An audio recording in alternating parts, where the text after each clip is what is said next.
பிறப்பிற்கும் இறப்பிற்கும் அப்பால். விஞ்ஞானிகளால் விடையளிக்க முடியாத உண்மை. வழங்கியவர் தவத்திரு பானுசுவாமி மகராஜ். பிறப்பு இறப்பை பற்றியும் அவற்றிற்கு அப்பால் இருக்கக்கூடிய உண்மையை பற்றியும் தற்போது ஆராய உள்ளோம். குழந்தைகள் பிறக்கின்றன, விலங்குகளும் பிறக்கின்றன, செடி கொடிகள் கூட பிறக்கத்தான் செய்கின்றன. இதனால் பிறப்பை பற்றி அனைவரும் அறிவர். அதுபோன்றே மரணமும் அனைவரும் அறிந்ததே. மரணமடைந்த பின் இந்தியாவில் உடலை எரித்து விடுவர். மற்ற இடங்களில் புதைத்து விடுவர். வேறு சில இடங்களில் கழுகுகள் சாப்பிட தூக்கி எறிந்து விடுவர். இத்தகு பிறப்பிற்கும் இறப்பிற்கும் நடுவில் வாழ்க்கை அமைந்துள்ளது. பிறப்பு என்றால் என்ன என்பதையும் இறப்பு என்றால் என்ன என்பதையும் நாம் அறிவோம். ஆனால் வாழ்க்கை என்றால் என்ன என்பதை நாம் அறிந்து கொள்ளாமலேயே உள்ளோம். மனிதர்கள் இரசாயன கலவையா? வாழ்க்கை என்பதை விளக்குவதற்கு நமது உடலை ஆராய்ந்து ஒரு முடிவை வழங்க நவீன விஞ்ஞானம் முயற்சி செய்கின்றது. நமது பள்ளிக்கூடங்களில் நாம் இரசாயனங்களிலிருந்து தோன்றியதாக கற்றுக் கொடுக்கின்றனர். சில இரசாயனங்கள் கலந்து அமினோ அமிலங்கள் உருவானதாகவும் அதன்பின் சின்னஞ்சிறு செல்கள் உருவானதாகவும் அவையெல்லாம் சேர்ந்து சிக்கலான செல்கள் தோன்றியதாகவும் கூறுகின்றனர். செல்கள் இணைந்து மரம் செடிகொடிகளாகவும் பிறகு விலங்குகளாகவும் பரிணமித்து அதன் பிறகு மனித உருவம் எடுத்ததாக யூகிக்கிறார்கள். இவ்வாறு உயிர்கள் தோன்றியதற்கு காரணம் ஏதுமில்லை என்றும் இவையனைத்தும் தற்செயலாக நிகழ்ந்தவை என்றும் கூறுகின்றனர். கணித ரீதியாகவும் சரி, உயிரியல் ரீதியாகவும் சரி, இக்கூற்றுகள் பொருத்தமற்றவை. அப்படியே நாம் இக்கொள்கையை ஏற்றுக்கொண்டாலும் மனிதர்கள் வெறும் இரசாயன கலவை தான் என்று நாம் முடிவு செய்துவிட முடியாது. அத்தகு முடிவிற்கு பின்னால் பல சிக்கல்கள் உள்ளன. நம்முடைய உடலை கனிமங்களாக பிரித்தெடுத்தால் சன்னாம்பு, இரும்பு, கந்தகம், தண்ணீர் மற்றும் சில வேதிப்பொருள்களும் கிடைக்கும். இந்த இரசாயனங்களின் மொத்த மதிப்பு வெறும் 210 ரூபாய் மட்டுமே. அப்படியெனில் நம்முடைய மதிப்பும் வெறும் 210 ரூபாய்தானா? இதுதான் நம் எல்லோருடைய மதிப்பா? மனித வாழ்வை பற்றிய இத்தகு ஆராய்ச்சியில் எந்த அர்த்தமும் இல்லை. இரசாயன கலவைக்கு மதிப்பேது? நாம் வெறும் இரசாயன கலவை கிடையாது. விஞ்ஞானத்தினால் விடையளிக்க முடியாதவை. இந்த பிரபஞ்சம் மிக பெரியது என்றும் ஏறக்குறைய 86 கோடியே 50 லட்சம் 0000000000000000 கி.மீ. சுற்றளவு உடையது என்றும் விஞ்ஞானிகள் கூறுகின்றனர். அந்த பெரிய பிரபஞ்ச வெளியின் நடுவில் விண்வெளி மண்டலம் கேலக்சி உள்ளது. விண்வெளி விஞ்ஞானியான ஸ்டீபன் ஹவுக்கிங் என்பவர் கிட்டத்தட்ட 100 கோடி விண்வெளிகள் உள்ளன என்றும் அவை ஒவ்வொன்றிலும் நூற்றுக்கணக்கான ஆயிரக்கணக்கான நட்சத்திரங்கள் உள்ளன என்றும் கூறுகிறார். அந்த விண்வெளியின் நடுவில் உள்ள ஒரு நட்சத்திரத்தில் என்ன நடக்கிறது என்று கூட நம்மால் கற்பனை செய்ய முடியாது.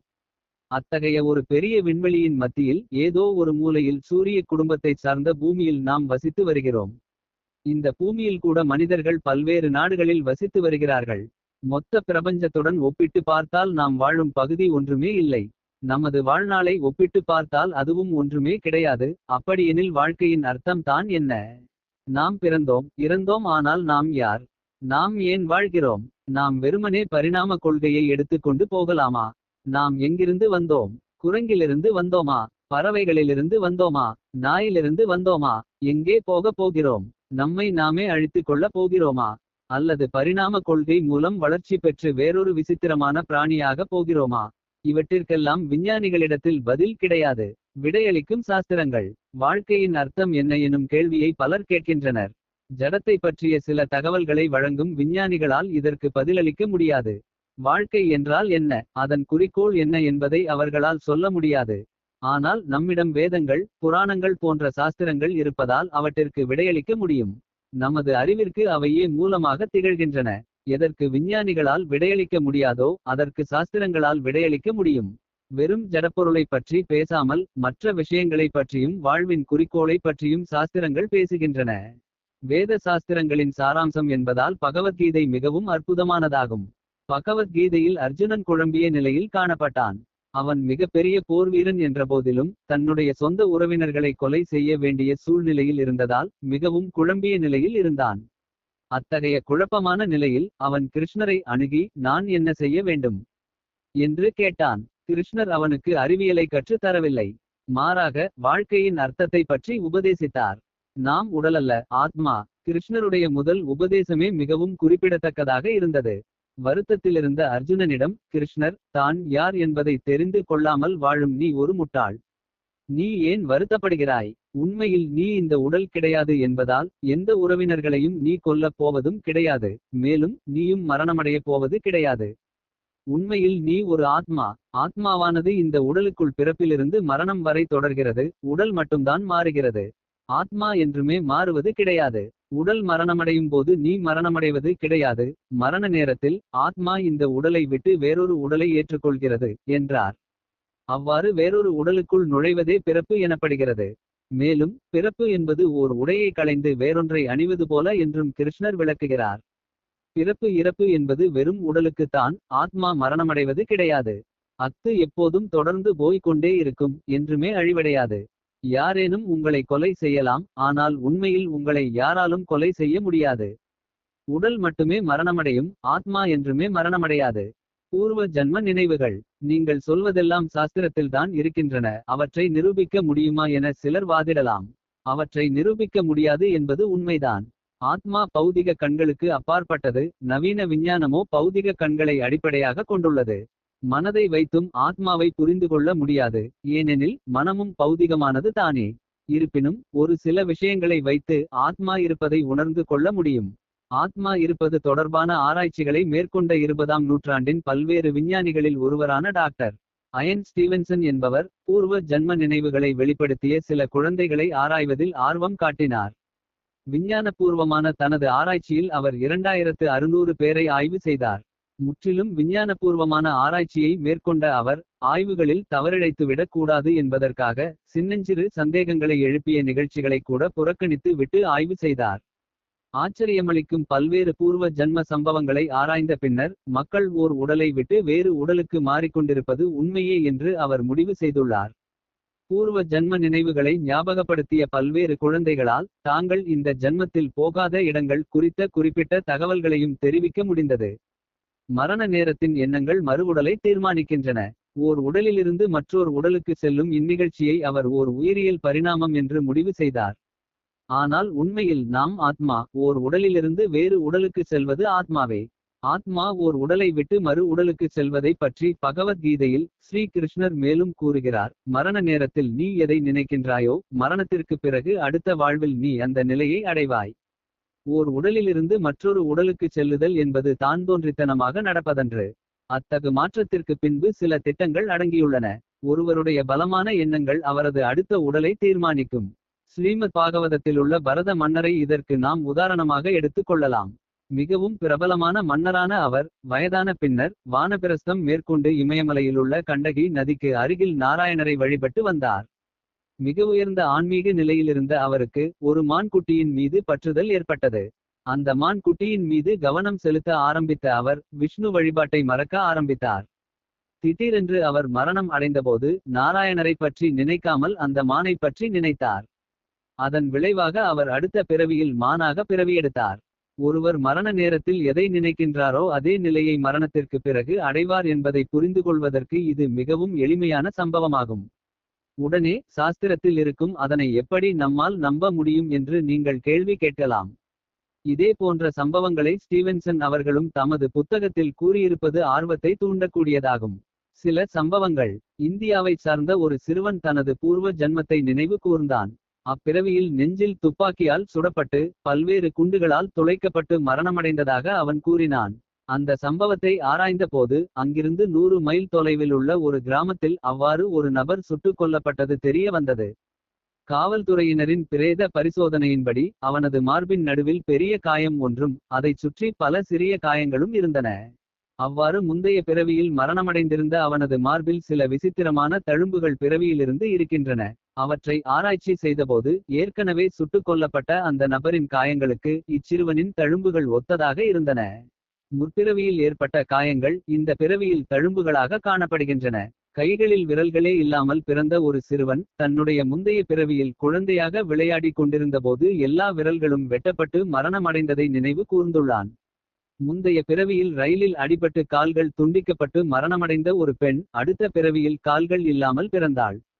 மற்றொரு மனிதன் தனது முந்தைய பிறவியில் தலையில் அடிபட்டு காது கிழிந்து போய் மரணமடைய மறுபிறவியிலும் பாதி காதுடன் பிறந்தான். ஒருவனது பூர்வ ஜன்ம செயல்கள் இந்த ஜன்மத்திலும் தாக்கத்தை ஏற்படுத்தக்கூடும் என்பதை இவை மறைமுகமாக காட்டுகின்றன. எனவே நமது எண்ணம் குறித்து, குறிப்பாக மரண நேரத்திலான எண்ணம் குறித்து நாம் மிகவும் கவனமாக இருக்க வேண்டியது அவசியம். மரணத்தை நெருங்கிய அனுபவங்கள். வேறு சில விஞ்ஞானிகள் மரணத்தை நெருங்கிய அனுபவங்களை ஆராய்ந்து வருகின்றனர். விபத்தினாலோ அறுவை சிகிச்சையினாலோ மக்கள் சில நேரங்களில் மரணத்திற்கு அருகில் செல்கின்றனர். இதயம் நின்றுவிடுகிறது, மூளையும் அதனுடைய நரம்புகளும் நின்றுவிடுகின்றன. சில நிமிடங்கள், சில மணி நேரம் அல்லது சில நாள்கள் கூட அப்படியே இருந்துவிட்டு மீண்டும் உயிர் பிழைத்த சம்பவங்கள் பல உள்ளன. கார் விபத்தில் மரணமடைந்த ரஷ்ய மருத்துவர் ஒருவர் திடீரென்று உயிர் பிழைக்க அவரது மூளையில் எந்தவொரு பாதிப்புமே இல்லை. உடலிலிருந்து வெளிப்பட்டு அந்தரத்தில் மிதத்தல், நீண்ட குழாய் மூலம் பயணம் செய்தல், குழாயின் மறுபக்கத்தில் வெளிச்சத்தை பார்த்தல், அந்த வலியற்ற அற்புதமான அமைதியான மறு உலகத்தில் நண்பர்களையும் உறவினர்களையும் சந்தித்தல் போன்றவற்றை பலர் அனுபவித்துள்ளனர். சில சமயங்களில் அவர்கள் ஆன்மீக நபர்களையும் ஏன் கடவுளையும் கூட சந்திக்கின்றனர். வாழ்க்கையின் மொத்த விஷயங்களையும் கண்ணோட்டமாக பார்க்கின்றனர். எனவே இத்தகு ஆராய்ச்சிகளை நடத்திய மருத்துவர்கள் நாம் இந்த உடலல்ல என்னும் முடிவிற்கு வர வேண்டியுள்ளது. மரணத்தை நெருங்கிய அனுபவங்களை ஆராய்ச்சி செய்வதில் நிபுணராக விளங்கிய டாக்டர் கெனத் அவர்களின் கூற்றுப்படி இத்தகு அனுபவத்திலிருந்து மீண்டு வந்தவர்கள் மரணத்தோடு வாழ்க்கை முடிந்துவிடுவது அல்ல என்பதில் உறுதியாக இருப்பதாக கூறுகிறார். சூட்சும உடலின் தாக்கம். நாம் இந்த உடலல்ல, ஆத்மா என்னும் இதே உண்மையைத்தான் பகவத்கீதையிலும் கிருஷ்ணர் நமக்கு தெரிவிக்கின்றார். மேலும் பகவத்கீதையிலிருந்து சூட்சும உடல் ஒன்று இருப்பதையும் நாம் அறிந்து கொள்கிறோம். சாஸ்திரங்களின் படி நாம் 3 நிலைகளில் உயிர் வாழ்கிறோம். 1. நமது கண்களுக்கு புலப்படும் பஞ்ச பூதங்களால் ஆன உடல். 2. அந்த உடலுக்கு உள்ளே நம்மால் பார்க்க இயலாத மனம், புத்தி, அகங்காரம் ஆகியவற்றால் ஆன சூட்சும உடல். மற்றும் 3. இந்த இரு உடலுக்குள்ளும் இருக்கும் ஆத்மா. நாம் உயிர் வாழ்கிறோம் என்றால் அதற்கு இந்த 3ம் இணைந்திருக்க வேண்டும். மரணமடையும் போது பஞ்ச பூதங்களாலான இந்த உடலை விட்டு சூட்சும சரீரமும் ஆத்மாவும் வெளியே செல்கின்றன. இந்த வெளிப்புற உடல் எவ்வாறு மிகவும் நுட்பமானதாக உள்ளதோ அதுபோலவே சூட்சும உடலும் மிகவும் நுட்பமானதாகும். இந்த சூட்சும உடலில் நிறைய அடுக்குகள் உள்ளன. பல்வேறு அடுக்குகளில் பல்வேறு தகவல்கள் சேகரித்து வைக்கப்படுகின்றன. ஒரு அடுக்கில் விருப்பு வெறுப்புகளும், இன்னொன்றில் உடலமைப்புகளை பற்றிய தகவல்களும், மற்றொன்றில் கர்ம வினைகளும் சேகரிக்கப்பட்டுள்ளன. நாம் மரணமடைந்து வெளியே செல்லும் பொழுது சூட்சும சரீரத்தோடு செல்வதால் விருப்பு வெறுப்புகளையும் தாங்கிக் கொண்டு அடுத்த உடலுக்குள் செல்கிறோம். எனவே ஒரு பிறவியில் தண்ணீரில் மூழ்கி இறந்திருந்தால் அடுத்த பிறவியில் தண்ணீர் என்றாலே ஒருவித நடுக்கமும் பயமும் இருக்கும். 100 வருடம் கடந்தும் பின்தொடரும் பதிவுகள். தற்போது அமெரிக்காவில் வாழ்ந்து வரும் ஜெஃப்ரி கேன் என்பவர் சுமார் 100 வருடங்களுக்கு முன்பு நடந்த அமெரிக்க உள்நாட்டு போரின் போது தான் ஒரு தளபதியாக இருந்ததை, தனது பூர்வ ஜன்மத்தை நினைவுகூர்ந்துள்ளார். இருவரது முகபாவனையும் ஒரே மாதிரி இருப்பது குறிப்பிடத்தக்கதாகும். மேலும் 100 வருடங்கள் கழித்து அவர் மட்டும் வந்துள்ளார் என்பதல்ல, அவருடன் அவரது நண்பராக இருந்த மற்றொருவரும் வந்துள்ளார். தற்போதும் நண்பர்களாக உள்ள இவர்கள் இருவரும் நியூயார்க் நகரில் தீயணைப்பு துறையில் பணியாற்றி வருகிறார்கள். இவர்களுக்கு இடையில் எவ்வித குடும்ப உறவுகளும் கிடையாது என்பதையும் நாம் கவனத்தில் கொள்ள வேண்டும். சூட்சும சரீரத்தில் இருக்கக்கூடிய பதிவுகளே 100 வருடங்கள் கடந்தும் இத்தகைய உருவ ஒற்றுமையை ஏற்படுத்துகின்றன. முகபாவனைகள் மட்டுமின்றி நடத்தையும் கையெழுத்தும் கூட ஒரே மாதிரியாக இருந்தன. இந்த நினைவுகள் சூட்சும சரீரத்தில் வைக்கப்படுகின்றன. அவை எப்போது வேண்டுமானாலும் வெளிப்படலாம். அதுபோலவே கர்மங்களும் சூட்சும உடலில் வைக்கப்படுவதால் அவை நம்முடன் வருபவை. கர்மாவிலிருந்து விடுதலை பெறுதல். கர்மங்களை ஒரே ஜன்மத்தில் தொலைத்து விட முடியாது என்பதால் அவை அடுத்தடுத்த ஜன்மங்களுக்கு தொடர்கின்றன. கர்மாவானது சூட்சும உடலுடன் தொடர்புடையது என்பதால் அது நம்முடன் வந்து கொண்டே இருக்கும். எனவே கர்மாவிலிருந்து நம்மால் எப்போதுமே தப்பிக்க முடியாது. நாம் ஏதாவது ஒரு விஷயத்தால் பாதிக்கப்பட்டிருந்தால் அடுத்த பிறவியிலும் அதே விஷயத்தால் பாதிக்கப்படலாம். மாமிசம் என்னும் சொல் இங்கிருந்துதான் உண்டானது. சில மக்கள் அசைவ உணவை உண்கின்றனர். சமஸ்கிருதத்தில் மாம் என்றால் நான் என்றும் ச என்றால் அது என்றும் பொருள்படும். அதாவது நான் இந்த பிறவியில் அதை சாப்பிடுகிறேன், அத்து அடுத்த பிறவியில் என்னை சாப்பிடட்டும் என்னும் ஒப்பந்தமே மாமிச என்பதன் பொருளாகும். நான் உடலல்ல, ஆத்மா என்பதை ஒருவன் உணரும்போது சூட்சும உடலுடன் வரக்கூடிய கர்ம வினைகளை அழித்து நம்மால் அமைதியை அடைய முடியும். பிறப்பு இறப்பு என்பதை விட்டு வெளியேறி முக்தியும் அடைய இயலும். இருப்பினும் துரதிர்ஷ்டவசமாக நான் ஓர் ஆத்மா என்பதை புரிந்துகொள்வதற்கு நிறைய தடங்கல்கள் உள்ளன. நம்மை அறியாமையை நோக்கி இழுத்து செல்லும் புலன்கள், மனம், புத்தி, அகங்காரம் ஆகியவை அத்தகு தடங்கல்களாகும். பல்வேறு யோக முறைகள். புலன்களை கட்டுப்படுத்துவதற்கு சாஸ்திரங்கள் பல்வேறு வழிகளை கற்றுத் தருகின்றன. ஆரம்ப நிலையில் தர்மத்தின் விதிமுறைகளை கொண்டு புலன்கள் கட்டுப்படுத்தப்படுகின்றன. அது கர்ம யோகம் எனப்படுகிறது. கர்ம யோகத்தில் வர்ணங்களும் ஆசிரமங்களும் பரிந்துரைக்கப்பட்டுள்ளன. ஓரளவு தூய்மையடைந்து சத்வ குணத்திற்கு உயர்ந்தவுடன் நாம் ஞானயோகத்திற்கு ஏற்றம் பெறுகிறோம். ஞானயோக நிலையில் வேதாந்தத்தை படித்து நாம் இந்த உடலல்ல ஆத்மா என்பதை உணர்கிறோம். மேலும் தவங்கள் செய்து புலன்களை கட்டுப்படுத்துகின்றோம். மற்றுமொரு பயிற்சி அஷ்டாங்க யோகம் எனப்படும். அங்கே மனதையும் புலன்களையும் பிராணயாமம் தியானம் போன்றவற்றின் மூலம் கட்டுப்படுத்த முயற்சி செய்கின்றோம். நம்முடைய மனதின் செயல்கள் அங்கே நிறுத்தி வைக்கப்படுகின்றன. இறுதியில் இறைவனுக்கு நேரடியாக தொண்டு செய்யும் பக்தி யோக வழிமுறையை அடைகின்றோம். பக்தியின் உயர்நிலை பகவானின் மீதுள்ள அன்பு பக்தியை கடைபிடிப்பதற்கு காரணமாக அமைகிறது. பகவானுடைய திருநாமங்களை கேட்டல், அவருடைய திருநாமங்களை உச்சரித்தல், அவரது விக்கிரகங்களுக்கு சேவை செய்தல் போன்றவற்றை உள்ளடக்கியதே பக்தி தொண்டு. ஞான யோகத்திலும் அஷ்டாங்க யோகத்திலும் மனம் செயல்படாமல் இருக்க பயிற்சி செய்கின்றனர்.